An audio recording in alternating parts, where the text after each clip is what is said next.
तैयार हो गई। उठ गई गोमती? हाँ, और सुनो, मैं सब्जी लेने मंडी जा रही हूँ।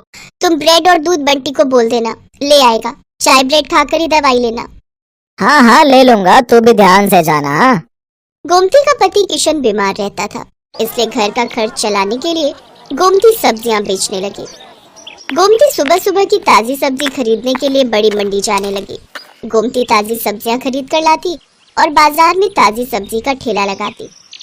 सभी ग्राहक जानते थे कि गोमती बड़ी मंडी से ताजी सब्जियां लाती है, इसलिए सुबह सुबह गोमती के ठेले पर सब्जी खरीदने के लिए ग्राहकों की भीड़ लग जाती थी। 1 किलो आलू, प्याज, टमाटर और हाँ, आधा किलो करेला, भिंडी और अरबी भी कर दो। 1 किलो खीरा निकाल देना। हाँ हाँ, अभी कर देती हूँ। तभी एक औरत गोमती के पास आती है जिसका नाम मेघा था। वो गर्भवती थी और सुबह सुबह टहलने के लिए निकलती थी। मेघा का नियम था, वो गोमती से ताजी सब्जियां लेती हुई ही घर जाती थी। गोमती, मैंने तुम्हें कच्चे आम बोले थे, लाई हो क्या? हाँ हाँ मेघा दीदी, आपके कच्चे आम मैंने पहले ही अलग ले लिए थे। ये देखो, ताजे ताजे कच्चे आम। अरे वाह, इन कच्चे आमों को देखकर तो मेरे मुंह में पानी आ रहा है। वैसे कुछ भी कहो, सुबह सुबह की ताजी सब्जी की सुगंध ही अलग होती है, जो पूरे बाजार में सिर्फ तुम्हारे ठेले पर ही मिलती है। मुझे लगता है तुम बहुत मेहनत से सुबह सुबह बड़ी मंडी से ताजी सब्जियां लाती हो। कितने बजे उठ जाती हो गोमती? मेघा दीदी, रात को देर से सोती हूँ और आप तो जानती ही हो, बंटी के पापा की तबीयत ठीक नहीं रहती। पूरे घर का काम देखना होता है, फिर सुबह सुबह मंडी निकलती हूँ 5 बजे उठकर। उसके बाद घर जाना ही नहीं होता, सीधी यहीं आ जाती हूँ और ठेला तैयार करती हूँ। और कोई सब्जी चाहिए, दे दूँ क्या? और आज आप अकेले आए हो? अक्सर तो आपके साथ अमर भैया होते हैं। हाँ, अमर को कुछ दिनों के लिए ऑफिस के काम से बाहर जाना पड़ा। आ जाएंगे बोल रहे हैं। वैसे मैंने माँ को बुला लिया है, अकेली होती हूँ ना घर पर तो मन ही नहीं लगता। एक काम करो, मैं तुम्हें सब्जियाँ बता देती हूँ। क्या तुम रोजाना मेरे घर पर ताजी सब्जियाँ दे जा सकती हो? अब चला नहीं जाता, पूरा टाइम है ना, इसलिए। हाँ हाँ, आप चिंता मत करो मेघा दीदी, मैं रोजाना सुबह सुबह की ताजी सब्जी आपके घर पहुँचा दिया करूँगी। इस हालत में आप अपना ख्याल रखो और किसी भी चीज की जरूरत हो तो मुझे वो भी कह देना, मैं ला दिया करूँगी। मैं तो बड़ी मंडी जाती रहती हूँ। बहुत बहुत धन्यवाद गोमती, नहीं तो आजकल इतना कौन करता है। ठीक है, अब मैं चलती हूँ। ये मेरा फोन नंबर है, मैं तुम्हें सब्जियां बता दिया करूंगी, तुम पहुंचा दिया करना। ठीक है दीदी, इसमें अपना नंबर आप खुद ही डाल दो, मुझे डालना नहीं आता। हाँ हाँ लाओ। मेघा अपना नंबर गोमती के फोन में सेव कर देती है और उसका नंबर भी अपने फोन में ले लेती है। मेघा गोमती को फोन पर बता देती थी कि उसे सब्जी में क्या चाहिए। हेलो, हाँ मेघा दीदी, ठीक है, मैं अभी ठेले पर पहुंचूंगी ना, तो पहले आपकी सब्जियां ही अलग करके दे जाऊंगी, उसके बाद ठेला लगा लूंगी। ठीक है गोमती।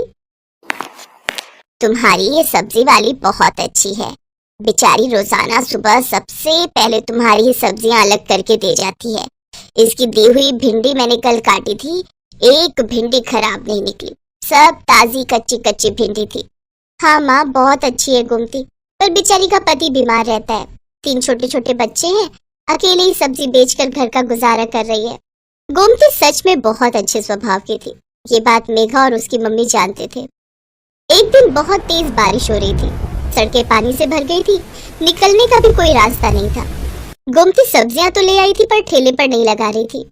आज तो बारिश ने परेशान कर दिया, सोच रही हूँ ठेला रुक कर लगाऊं, सड़कों पर पानी भरा हुआ है, कोई सब्जी लेने नहीं आएगा, थोड़ी देर बाद ही लगाऊंगी। अभी सारी सब्जी की बोरियां यहीं साइड में रख देती हूँ। एक काम करती हूँ, मेघा दीदी ने कल कच्चे आम बोले थे और बाकी सब्जियां भी तब तक उन्हें दे आती हूँ। आज उनका फोन भी नहीं आया, उन्हें लगा होगा कि मैंने बारिश के चलते सब्जी नहीं लगाई होगी। बारिश का पानी भी थोड़ा उतर जाएगा, बोरियां यही ठेले पर बांध जाती हूँ।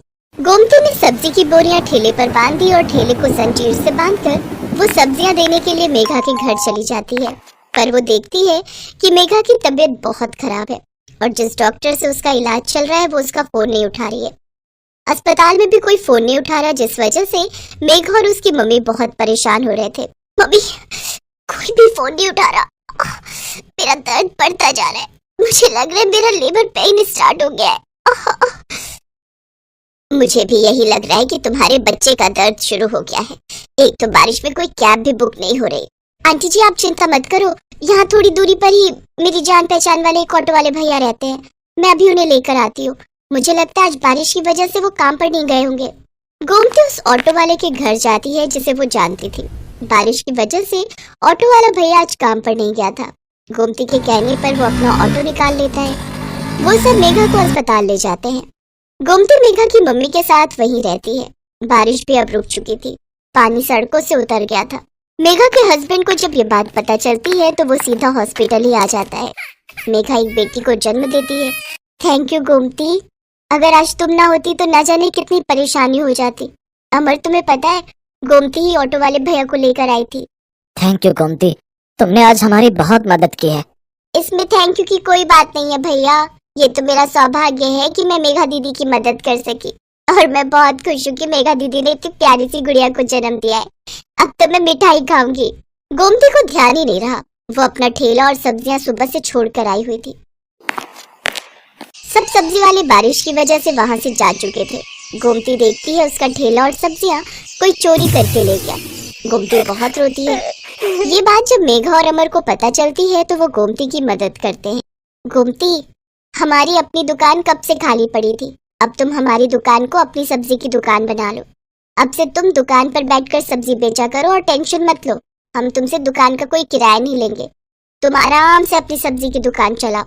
गोमती की आंखों में खुशी के आंसू आ जाते हैं। कुछ समय बाद गोमती का पति किशन भी ठीक हो जाता है।